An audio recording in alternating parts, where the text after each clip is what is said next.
Welcome everybody to Just 2 Minutes. I'm your host Kamil Sarji, and I got Nidal here. You want to tell us about you? Yes, I'm a real estate photographer, media specialist, so that's what I do. Anything in the real estate media field, that's me. Nice. So the way this works is, for the first 2 minutes, I'm just going to ask you some random questions. Try to pick your brain, see how you process things. Okay. No, I'm just kidding. It's not psychological at all. Or There's is a it? shot test. Okay, so I got my timer right here. All right. Okay, you ready? You got your seatbelts on? Yep. Okay.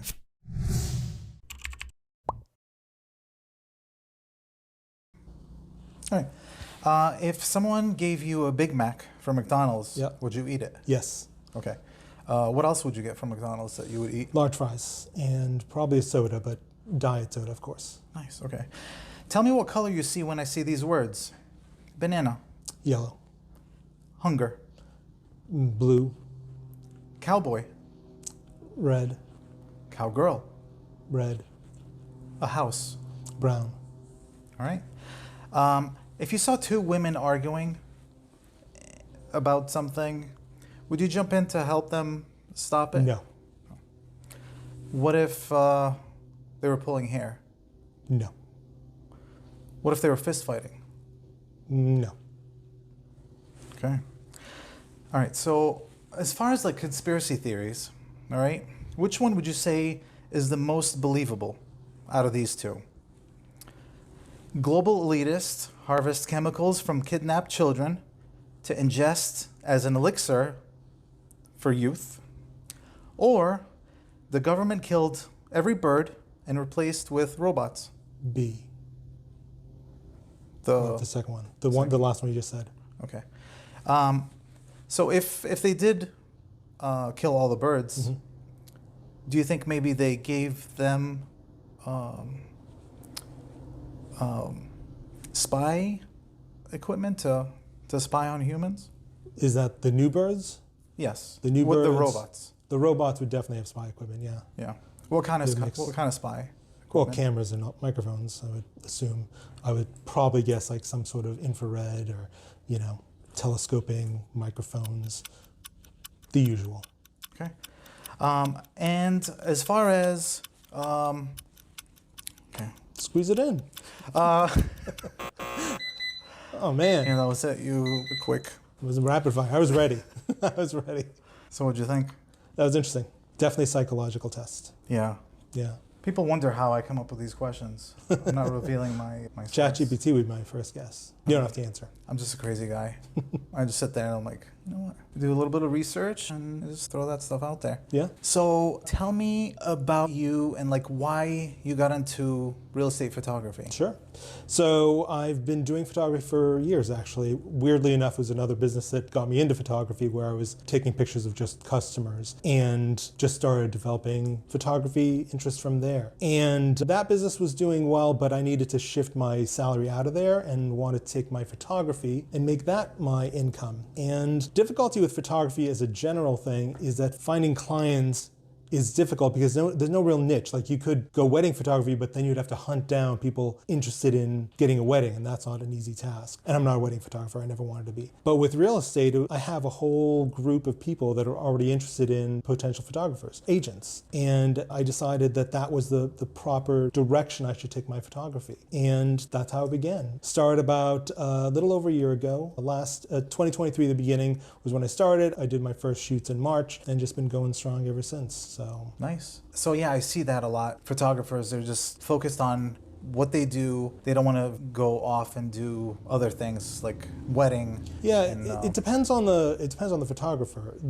You can niche down to different things. So I do headshots and portraits, but those are things again that come to me more of a occasional thing. It's hard to really target that audience unless you've been doing it for years and then you build up a reputation. I don't have quite that many years in the business, but niching makes it easier to target an audience and have a dedicated website just for that. So I wanted to niche down because it's easier to then focus. But again, I'm still doing portraits and headshots. I actually am going from here to do a headshot shoot. So that is something that you don't have to niche down that much, but it's better to niche out so people go to your website and they don't see like 16 tabs of all the different things you do, and they have to click through all the tabs and go through there. Some photographers will niche down, but then they'll have separate like businesses. So I do have the photography of headshots and portraits and things like that sort of separate, but I do include it in the real estate because agents need photos, so headshots. So I know it's a tough market for listings. Have you tried, because I know you reached out to agents and try to see, incorporating you into their process of, get a listing, have me do the pictures. Have you tried reaching out to like for sale by owners, FSBO? I have not, and I might only do that like if I'm looking to build a certain part of the portfolio, like I want to do some videos, and so I might reach out and try to just do a video that way and then build up that end of the portfolio. But the difference between the for sale by owners and the agents is that's a one-time thing. I'm not building a client base, I'm building just a portfolio. And so it's better to work directly with the people that you're going to be doing business with, so working with agents and doing like maybe a promo, adding in like free drones or something like that, and then offering something of value, then getting in that way and then building a client base from there. So for sale by owner might be good to just build a portfolio, makes a little bit of money if you're looking for a long-term relationship. Yeah, I'm looking for a client base, not really just, one-time payment. Nice. I know, like, as far as, as an agent going into a listing appointment, sometimes we're like, oh my gosh, this is like so messy, or the lawn is not cut, or like the rug. By the way, what do you think of this rug? It's lovely. You like it? Yeah. Just going in and seeing all that, it's for the seller, it's emotional. Like, right.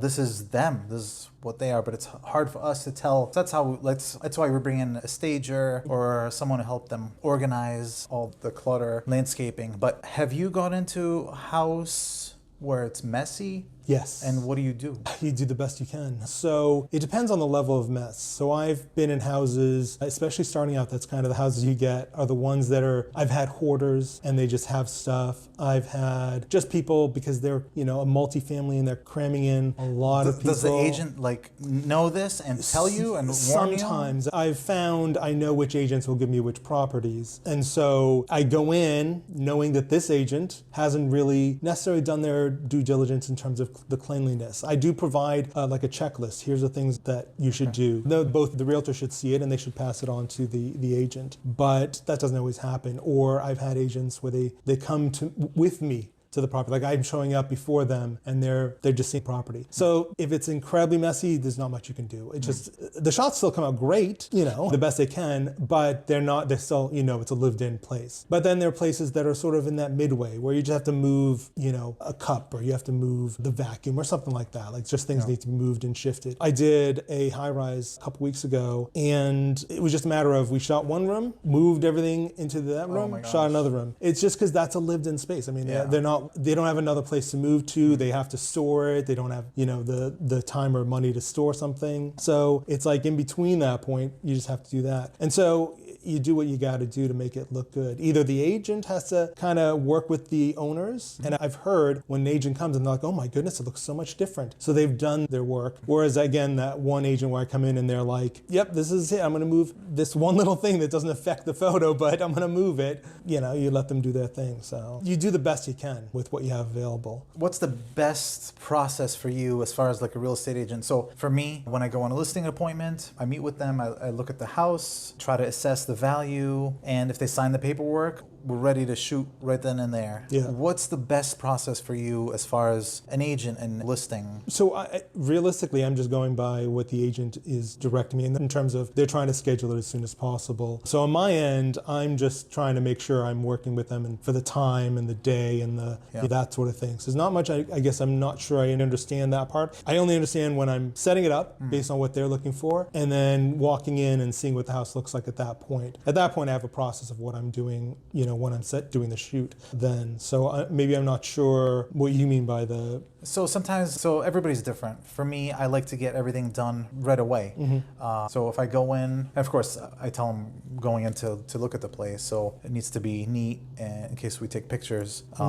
So if that's the case, I go in, I check everything out, look at the kitchen. So you're essentially hiring that photographer, that media person, when you're going in for the listing signing. Yeah. So I can have both. Like a couple days ago, they were filling out the paperwork while I was doing the photos. Nice. And I'd booked it in advance, so they knew they were coming. They cleaned up. A lot of them will make sure they've signed the paperwork before I do the photos. Yeah. Because I've seen issues. I had one where she lost it because it was some sort of scam of some sort, which she didn't anticipate it. I don't know if any paperwork was signed, but she wanted to get the photos done as quickly as possible, and that was just a land. It wasn't anything more. So it was difficult to go in and see the property in advance. So it can be, so some really want to get that signature first before they commit. Some will do, like you say, where you go in with the listing, where you're talking about the paperwork and what to sign or whatever. So I see both. So there's no, on my end, I'm just doing a job. Because we're paying for it, Right. like we want to make sure when we're paying for it, it's like, it's going to happen. Yeah. So that, makes sense. So I always generally assume everything's all set. In the time I've been doing it, nobody's canceled as a result of somebody not signing or somebody not moving forward.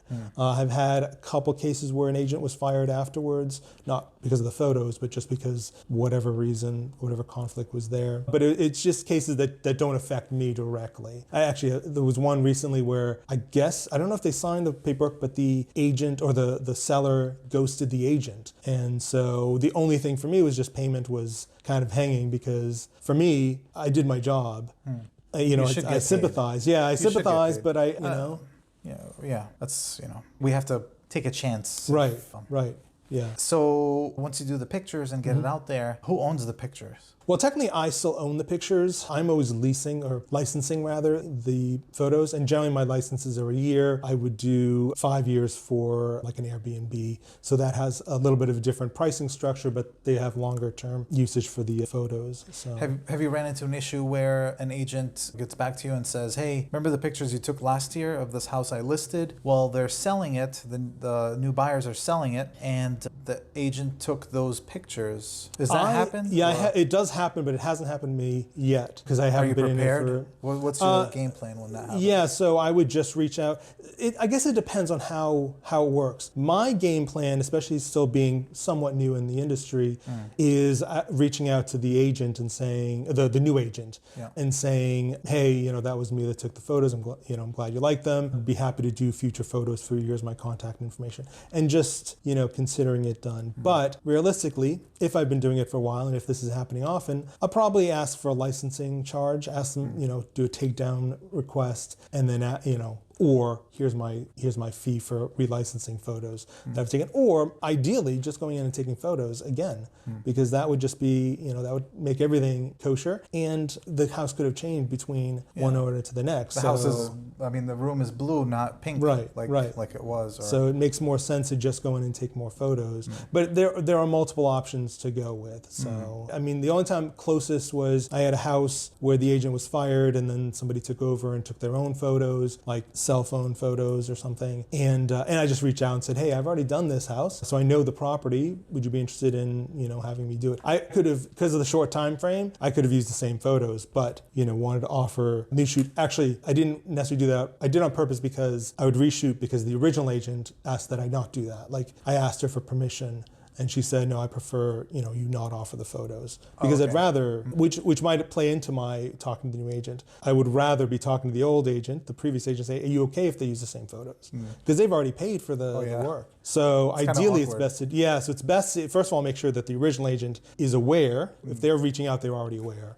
If they're not reaching out, then I would ask them about it. But I would ideally take new photos, because like you said, the walls could be different, the kitchen appliances would be different, the counters could be different. So ideally it's best to take new photos. And I'm already familiar with the property, so it makes sense. If you take the pictures and use them, all right, you give me 50%, and then you give the previous agent 50%, and we'll call it even. Something like that, yeah. So speaking of like messy homes, when you walk into the messy home, have you, especially multifamilies, you walked in and you're taking pictures and you're like, oh my gosh, there's undergarments on the wall, like hanging on the wall or on the nightstand, like what? There are things that do not make it into my portfolio. Sex toys, like just... I haven't had anything weird like that. Being part of communities, like Facebook communities, you see a lot of that. Hey, look what I saw. But I have not run into anything wacky. No sex dungeons or anything like that. I'm waiting for that time. I want to be part of that group that runs into those things. You're like, whoa, yeah, what's this room used for? I want to tell that story, So, but no, nothing like that yet for me. Nothing crazy. Things are out. Yeah. And if it is out, what do you say? Well, Photoshop it? yeah, I would probably Photoshop if I can, but I would probably work with the realtor, the agent again, to try to clean up the place or hide certain things. It's just like, wall of shoes, you're not hanging shoes. You can't do anything about that. Or a clothing rack. You can't do much about that. You just have to work around it. But pillow in the middle or, underwear sitting on the bed, you just got to get the tongs and, move them, So. Who does that? I mean, I got the tongs if I need them. So You do? You No, carry with you? I don't. But there are tools you should have that should be Yeah. like that. Like door stops, you should have Well, you should have tongs because you never know. So I would go into the utensil drawer, yeah, there you go. take 2 forks. There are plenty of Go like options. this, Yep. and then put it back in the utensil drawer. If they won't leave it out like that.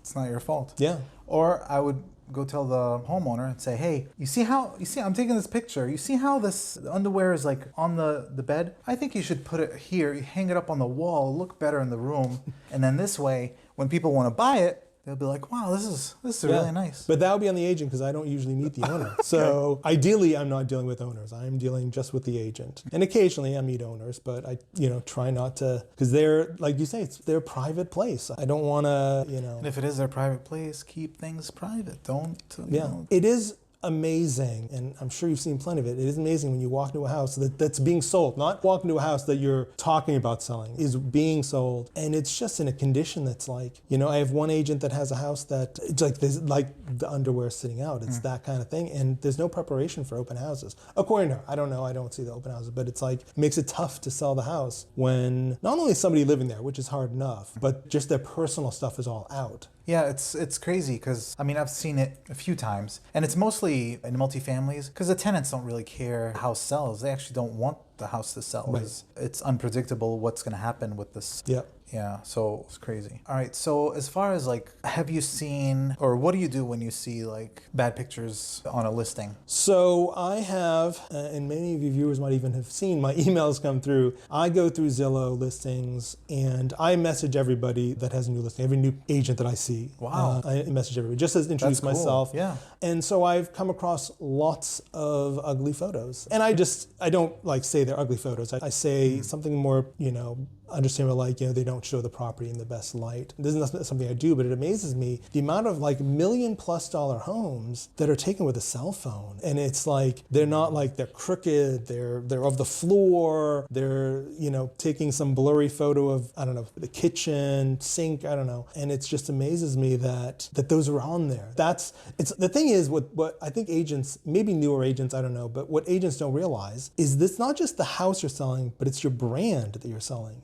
It's you're in those pictures. Obviously they're my pictures, but that doesn't relate when you're looking at it online. So if you're comparing two different houses and one less expensive, not as pretty house has better pictures and the other one, the $1 million home, has cell phone pictures, you're more inclined to go to the other photos that are prettier, to look at that, to visit those houses. Because usually for us, if we're looking at a listing and our buyer's hey, can we see this house? Because there's not many pictures. And then you look at the picture, it's of the door, the long, you can't really see the room. Yep. So first thing we do is look and see who the agent is. So yeah, branding is super important. Yeah. And having good pictures eliminates the need it does make it easier for the buyer to know that house. Yeah, you're going to get more views and more interest when you have, not just video photos, but videos or 3D tours or floor plans. All that stuff help to get the customer's mind or the buyer's mind into the home and saying, yeah, I can picture myself here. And so that's kind of the goal of those higher end pictures versus the cell phone pictures or bad pictures. I've had agents use other people because they're cheaper and you can tell. Yeah. And they're happy because it's cheaper, but are you going to sell the house any faster? No. It's probably going to sit a lot longer, and the longer it sits, the harder it's going to be to sell. So you definitely want to try to get that first impression right away. So yeah, it's great to have, when you're building your team, you got to have all these different roles that each person plays, so it's less craziness that you have to deal with, and you can focus more on the client. Yep. Yeah. I had one more question. Not a question really. I'm impressed in your marketing strategy. Thanks. with the reaching out to listings, like looking up listings and knowing when new listings coming up. How's that been? It's been okay. I think the issue, it's a twofold thing. Yeah. So I've now collected tons of emails and names. And next I'm going to just start collecting phone numbers, but I'm not the best on the phone, so I haven't tried the cold calling approach. But I built up a list. I don't know what to do with it. I'm not trying to email people that aren't actual clients, but I built up a list that maybe I might be able to use. But I think people get a lot of emails. Agents, I mean. You're getting a lot of emails. And so my response rate is probably okay, but my actual hiring rate is pretty low. Whether those people, next year when they list again, because not everybody's listing, 5 or 6 homes a year. They might be listing 1, 2. Maybe next year I'll get people, or the next few months, I'll get somebody reaching out saying, hey, you've reached out to me via email. Although I do reach out on Instagram. But it is, I think that's part of the issue. Lots of emails that come in that are just junk, offer my Email services. marketing is just crazy for realtors. Like our email's everywhere, so we just get so much stuff. Yeah. And I'm like, I don't remember subscribing to this. I never subscribed to anything, but I don't, Yeah. It's, I have, tough. in theory, I have an open rate of 78%, which is pretty good, but I don't know what that means. I just click delete, click spam, click. Yeah. I'll look back at it later. I get editors that reach out to me. I've got a couple hundred emails from editors in the last year. That's not, it may not be a lot, but that's like every day you get 2 or 3. Oh, another editor wants me to hire them. I get it. I know. But I'm sure in the other, I don't get that many, but tenfold what agents are getting because they're, out there a little bit more public than I am. So I get it. And it is what it is. It's getting it out there. I just recently joined the MLS, the local MLS, as an affiliate. Okay. So that's another avenue that I'm hoping to pursue, that I'll be in the next newsletter, whatever. Whether people read that or not, again, I don't know. Yeah. But I'm one of the very few photographers that are an affiliate. So it's just trying to find avenues to reach people that may or may not be normal channels, I guess. I don't know if that's my word. Yeah, I think people have their photographer, but they're not always available at the time we want them. So I think it's important to have a backup person. So you would be a great backup person to someone who already has their primary person. Yeah, there's retirement. I got an agent earlier this year because their photographer retired. Or was retiring. So it's just timing. It'd be cool to get that whole list of or reach out to that retired. That's actually a good. I don't know why I didn't thought about it. That is a good thing. Yeah. He is actually somebody that is listed on the MLS as sort of a recommendation, but he is retiring, so they weren't okay with me being the new offering, so they're no longer going to recommend somebody, but that is an interesting thing. I don't know how I'm going to figure that out, but that's good. So once we stop the recording, you tell me the name, and I'll let you know if I know them. Maybe I'll make a connection. Sure, we'll see. Awesome. Yeah, thank you very much for coming down. Any questions for me or anything? No, I think this has been great. Keep up the good work, I guess. Thank you very much. Excellent. All right, so this is the part where we go thumbs up, and then you point at the camera, and then you wave, and then you point, and then you say, all right. All right. We didn't have to do all that. Yeah, I didn't think so. Yeah. All right, thank you. Thank you. Appreciate it. All right, that lawnmower in the background, goodness.